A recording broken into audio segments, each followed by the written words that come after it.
Good day. Welcome back to the Vitality Project. I'm Dr. Bob. I want to thank you for joining me. Yesterday, we tried something new and different. If you were with us yesterday, you'll know what I'm talking about. We created a list of all of our inner requirements, except this list included our being able to imagine that all those requirements had somehow been miraculously satisfied. I'd like to know how your exercise went for you. I hope you enjoyed it. I hope also that it produced or engendered some insights for you. I think you probably know me well enough by now, if you've been following me here at your Vitality Project, that I wouldn't have chosen this exercise at random or without some ulterior motive in mind. And in fact, I did have an ulterior motive. The reason for my suggesting this exercise actually was twofold. First of all, do you remember how I asked you to rate yourself on a 1 to 10 scale, from full resting brain being at 1 all the way to full red alert brain being at 10? Do you remember my asking you to do that? I think that's your first clue. The truth is, number 1, when we get activated emotionally and move into red alert brain, our thinking tends to get narrower and more rigid, including around our preferences. Things like, I would like something. They turn into requirements. I must have something. So the first observation here, and this is behind the exercise yesterday, is that as we get activated emotionally on that scale of 1 to 10, we tend towards constriction in our thinking, which moves us, generally speaking, fairly automatically from preferences, which are more flexible, towards requirements, which are more rigid. So that's the first point.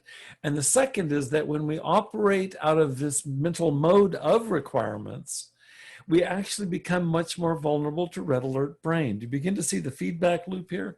I move into requirements mode as a function of red alert brain, and being in requirements mode actually reinforces more of the red alert brain. So we're really talking about a vicious cycle here, and it's right at the heart of this dialectic. So for today's exercise, I'd like you to call to mind a recent situation in which you got caught in red alert brain, where you got activated emotionally. And see if you can step back a moment and identify any requirements that you brought to that situation. Next, after you've identified those requirements, I want you to see if you can purposely and purposefully reframe those requirements as preferences. I actually looked up these two words the other day because I've oftentimes gotten them mixed up. Purposely, I'm asking you to do this with intention. Purposefully, I want you to do it with conviction, okay?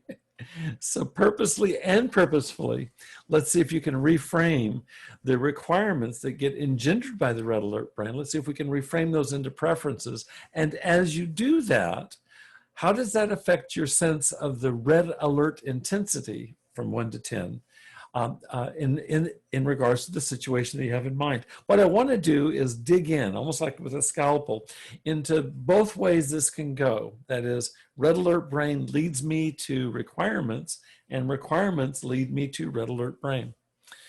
So I want you to try this, and I also want to give you one other final suggestion. Can you stay on the alert for the next time that you feel yourself caught in a requirement, my way or the highway, and just pay attention to how it may well come out of the red alert brain, as in terms of being caused by the red alert brain. That's on the one hand, and also how getting caught in a requirement may result in even more red alert brain activity, which is to say that it is both cause, the red alert brain is both cause of the requirement as well as a result. Okay, let's see if I can get this straight. Give me just a second. That the requirement will actually cause an increase in red alert brain activity, and also the requirement will actually, I'm getting it, the requirement will actually solidify as there's more red alert activity, so that it becomes an effect of the red alert activity. It both causes the red alert activity and is the effect of the red alert activity. There, I got it. Sorry, it's so complex for me to understand it.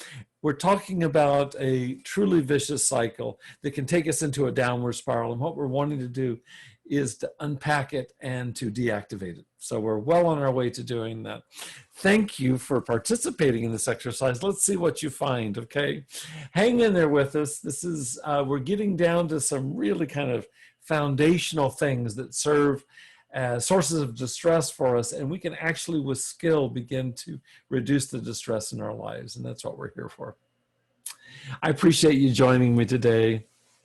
Good luck with the exercise. Please stay healthy, be well, and I'll see you again here soon. Thank you.